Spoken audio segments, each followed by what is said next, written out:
In 1990, there was an issue with AT&T when a switch in New York crashed, causing the neighboring switch to crash, and so on for 114 switches. These long distance switches that were part of these really big computers were offline for up to 9 hours at a time, creating a lot of stress for customers. So, based on an article from a student at California Polytech State University, in early December, technicians had upgraded the software to speed processing of certain types of messages. This upgrade, in turn, had a one-line bug that featured a break statement located within an if statement that was nested within a switch statement. Right. So, based on the situation at hand, the moral dilemma here is that AT&T did not correctly set up their fail-safe software, and because of this, created an inconvenience for customers that could have been avoided easily. Based on rule utilitarianism and the principle of utility, AT&T's lack of awareness to the situation led to a lot of unhappy customers, and because this action decreased the total happiness overall, as they could not use the services of AT&T for this time period, we would rule it to be unethical.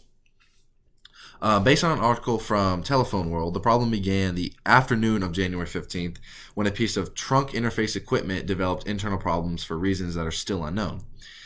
Software was used to where these computers crash when they receive a specific message from one of their neighboring machines when they recover from their own crash. So in turn, this started a domino effect with 114 switches in the computers starting at that first issue.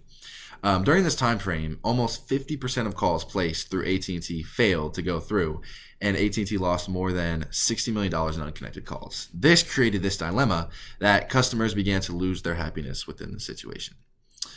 There was a correction to this issue. Based on an article from a student at CPSU, error correction software detected the overwrite and shut down the switch while it could reset.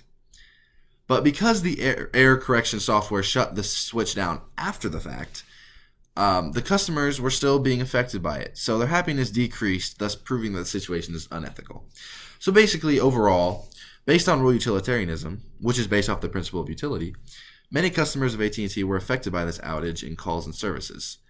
And because they could not use these services and could not make calls out to when they needed to, right? This decreased their happiness with AT&T and in the situation, which ultimately caused the situation to be unethical on AT&T's part.